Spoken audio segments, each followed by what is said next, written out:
I haven't wised up yet, Peg. But thanks for having me. I appreciate the invitation to come out here. And thanks everybody for making it out. People who read my first book were asking me kind of along the way as I was working on this one, what's it about? And I said, it's a love story. And the people who read my first book laughed. I don't know why. But the Castaway Lounge, it's a love story.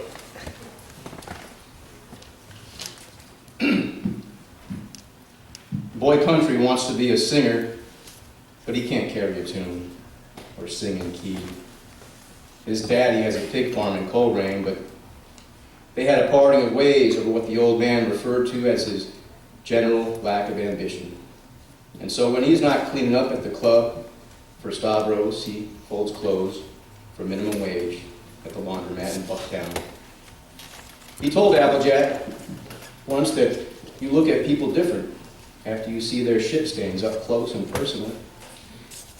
They had come up together in town, and in fact, Boy Country was the one who introduced Applejack to his ex-wife, Mary Jablonski. That was back when they were kids, and the trouble and mischief they got themselves into was considered harmless, and at times, to certain people, even charming. Mary was among the charmed for a bit.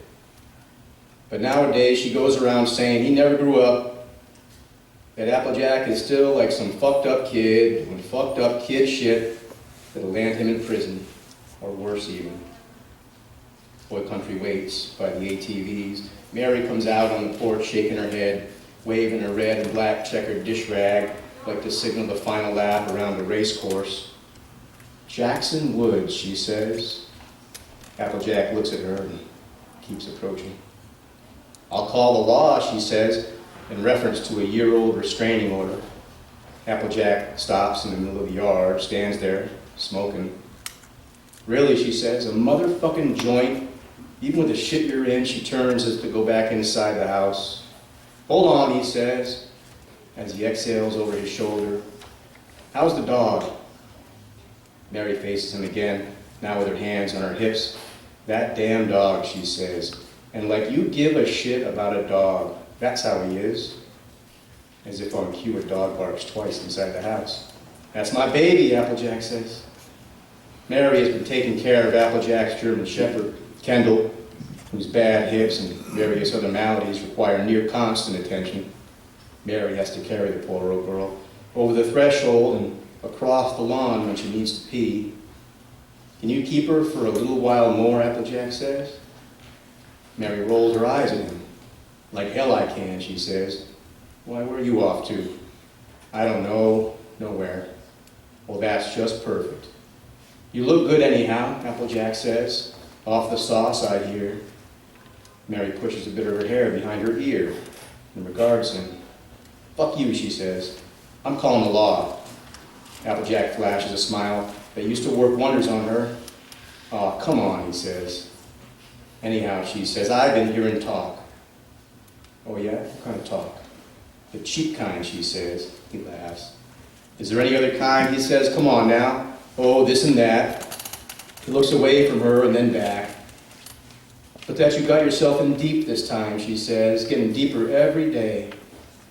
Applejack laughs again and takes a considerable puff. Yeah, he says, well, shit. There's some money in the account. I put it there. No need for that. All right, but it's there. So that's it then? And keep your damn doors locked, he says. What now? All that trouble? You mean them sightings and whatnot, she says, and that missing girl? Well, I just wish a flying saucer would take me up out this shithole. Flying saucer my ass, he thinks. Maybe some dude with a new car and real money, but what he says is, careful what you wish for. None of mine ever came true any fucking how. Shit, he chuckles.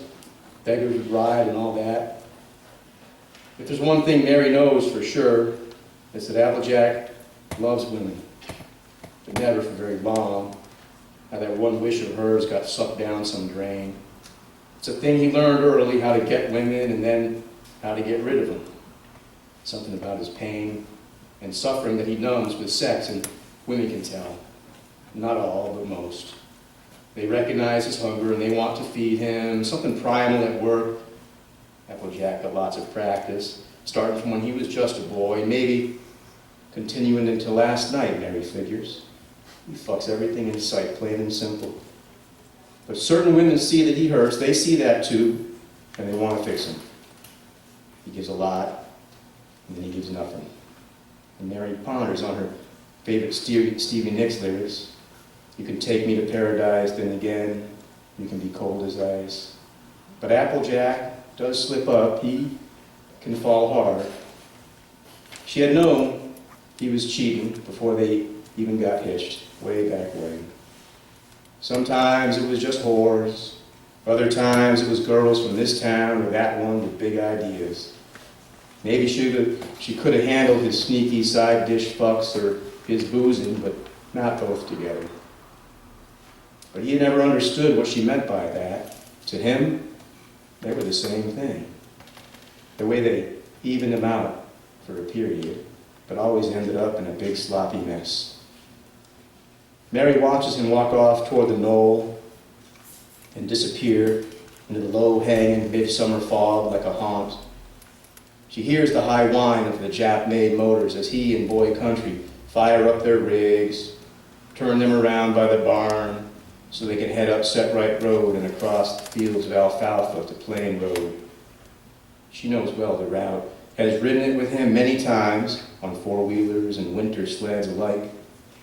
Son of a bitchin' bastard, she says aloud, watching their headlamps cut the mist, and then, when they arrive at the bend, all she can see is the red pinpricks of their taillights, and then nothing. Even sound disappears, absorbed into the impenetrable province of that Black Valley night.